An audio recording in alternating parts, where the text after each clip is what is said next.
What are the sections of the spine and what do they do? When we look at general spinal function, we know the spine has a vast amount of function to the human body. First of all, it allows us to stand upright. It helps us practice good posture, and it allows us to engage in a wide range of flexible movements. The spine also helps protect important organs and gives body structural and framework.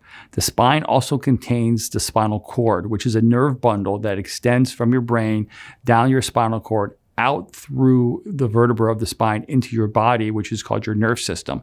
And your central nerve system is what communicates your brain to your body and your body back to your brain. And it's this protection of the nerve system, which is one of the foundations of the spine. And by having the ability to move and protect and also provide motion and locomotion, meaning converting gravitational energy to movement, is a vast component of the spine. And this is all based upon the way the spine is designed and on the way the spine's aligned. So spinal alignment is directly related to spinal function. These two things are very important. And when we look at spinal alignment, we combine the alignment normally into sections. And the first section we look at is the cervical spine, which is your neck, the thoracic spine, which is your upper and middle back, and your lumbar spine, which is considered your lower back.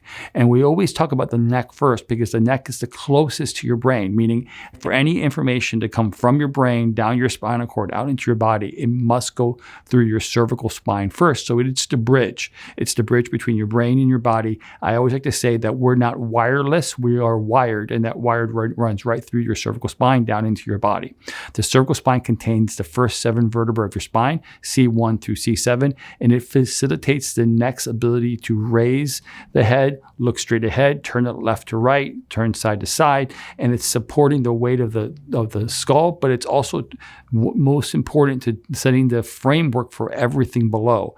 When we look at spinal misalignments, a lot of spinal misalignments can be head-driven or skull-driven, meaning if we shift the neck out of position, we'll have compensating mechanisms that happen below as a result of the position of the neck and head relative to torso. Now, the thoracic spine is the middle part of your spine, and the thoracic spine is the largest section of the spine consisting of 12 vertebral bodies from T1 to T12. The thoracic spine is mostly built for stability and maintaining the body's upright posture. The thoracic vertebrae are also connected to the rib cage, so any misalignment or any problem with the thoracic spine can transmit out into the ribs of the body, and this is why when we see any type of scoliosis or rotational misalignment in the spine, we can see rib deformities start to develop.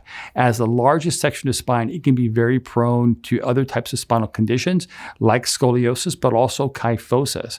We also know the thoracic spine can, as the curve increases, they start getting too much forward bending curvature, they can develop something called thoracic kyphosis, where it's where we have too much rounding in the mid-back. Unfortunately, because of our normal activities of daily life, meaning we spend a lot of time in front of computers, in front of phones, we can not only affect the neck, but we can also affect the mid-back, leading to hyperkyphosis, especially as we get older in life.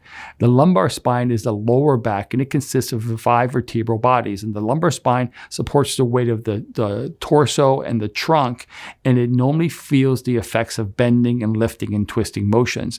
Now, the lumbar spine has many different roles, but everybody at some point in their life will experience some type of low back pain because the low back is supporting the weight of the body. And we know the lumbar spine, this is where the nerves branch out going down into the legs. So a lot of times low back problems can lead into low back pain, low leg pain, knee problems, and hip problems. We also know the shape of the lumbar spine is directly related to how the pelvis function and the legs function, the knees function. So a lot of times low back problems patients can experience pain in their knees and their feet and their hips, even though it can be coming from their low back. Now, when we look at all the bones of the spine, we know the spines are connected to something called intervertebral discs, which sit in between every pair of vertebrae. And these discs give the spine structure, but they also give us movement and space. And they give space for the bones to come out in between the vertebra and exit out into every single spinal body part. So you can imagine that the signals are coming down from your brain through your spinal cord, going out between the bones, and the discs are providing that space.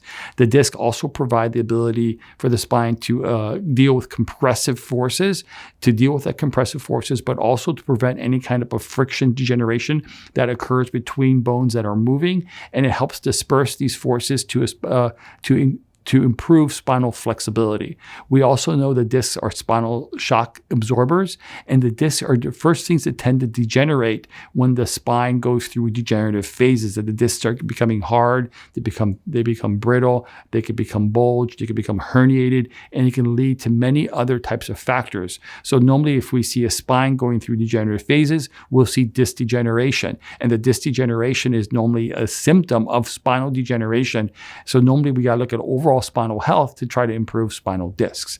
So in order to improve spine function, we definitely know that the spine is designed to be in a normal shape. It should be completely straight up and down from the front, and it should have natural curves from the neck to the mid-back to the low back. And as long as the spine remains its normal alignment, it functions the way it was designed to function, allowing movement, allowing protection, allowing to absorb forces from gravity, convert that into locomotion and movement and walking, and allow for all the things that we normally take for granted moving and functioning in our spine. However, once the spine loses its normal position, these functions become altered, and it starts affecting the nerve system negatively, spinal muscles, tissues, and discs negatively, and it can start to degenerate, altering these functions. And once patients start to lose these normal functions, the only way to improve them is by restoring spinal position. Just treating the symptoms doesn't always resolve the problem significantly. So here at the Scoliosis Reduction Center, we help patients restore normal spinal function by restoring normal spinal structure. Thanks for watching. I hope you found this information helpful. If you'd like to hear about other topics and information on scoliosis, type in the comments below and let us know. And finally, subscribe and hit the bell icon to be notified of when we publish content. Thanks.